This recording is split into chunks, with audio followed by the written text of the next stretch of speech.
the summer, focus switches to the FIFA Club World Cup as 32 clubs from around the globe compete for arguably the most competitive competition around the planet. In each one of these videos, we'll preview one club from around the globe. Who is it? Well, today we're going to preview Borussia Dortmund.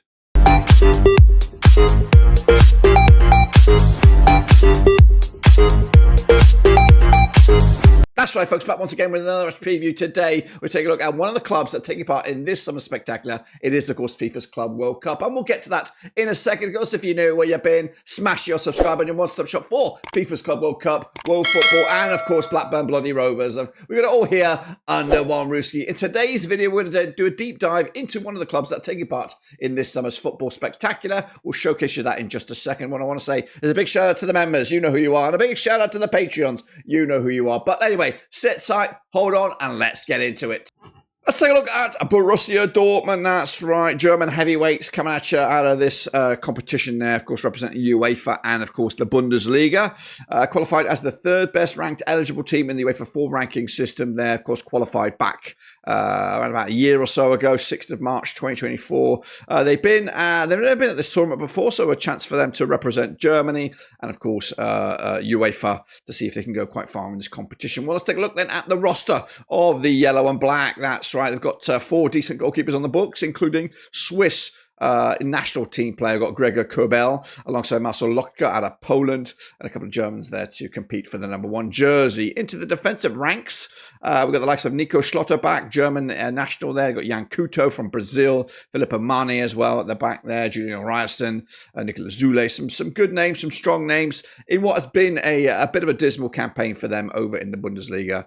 Into midfield, they've got some more heavyweights in there, a bit of American representation there. Of course, might be well received over the United States when these guys come out on the pitch. They've got Giovanni Reina, you've got Cole Campbell, of course, from the US of A. You've got Felix Lemaitre, ex-Preston North End player.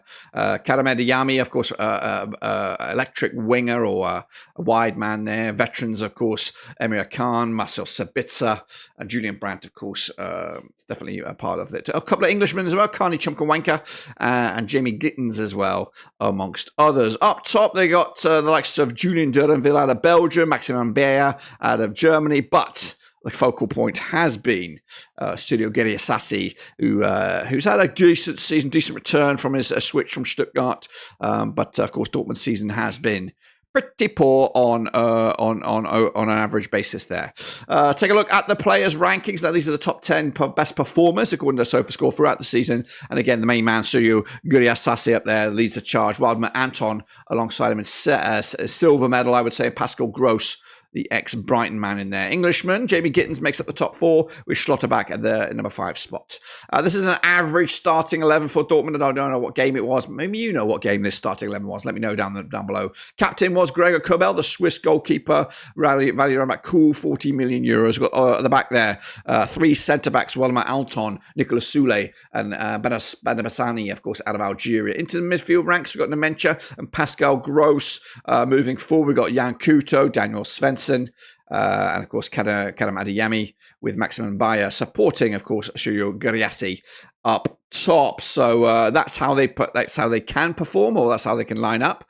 This is their roster coming out of this one. 6 times German Super Cup winners. They've won the German Cup itself 5 times, 8 titles, of course, with the most recent being back in 2011, 2012. They were Champions League winners back in 96, 97, and they've been competing quite successfully over the last few seasons, getting at least to the quarterfinals and maybe beyond. The man in charge right now is Niko Kovac. It's not been the best season. He's not been here a full season. So maybe next season we'll see the true Dortmund rise and shine, and maybe this is a great opportunity for him to get stuck in with maybe some cup success in this group. And I do think this group has got a good chance for Dortmund. We'll look at that in a minute. Jamie Gittens is the most valuable player on the books according to Transfermarkt with a cool 50 million euros. Just 20 years of age.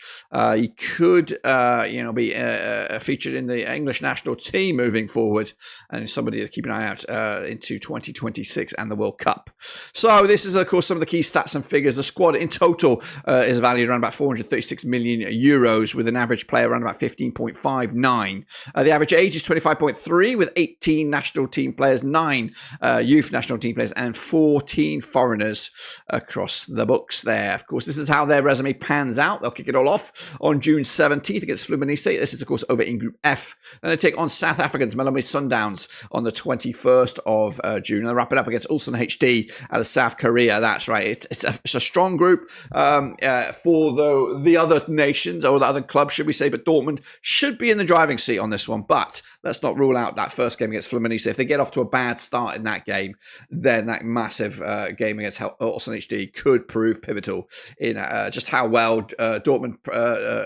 can go in this competition. This is what they've been wearing this season. Of course, yellow and black is their traditional get-up. Not a big fan of it myself, but we will be ranking these kits in a separate video, so make sure you check that out. But, well, there you have it, folks. There you bloody have it, of course. Will this club go the distance and lift the trophy at the end of the campaign? Let me know your thoughts down below. And, of course, don't forget to subscribe and smash the like, guys. This will be a non-stop shop for FIFA's Club World Cup. We're going to have previews. We're going to have predictions. We're going to have, of course, watch-alongs as well. It's going to be non-stop here over the summer. So make sure you do me the honor, smash the like and smash the subscribe. Until then, I'll see you soon for the next one.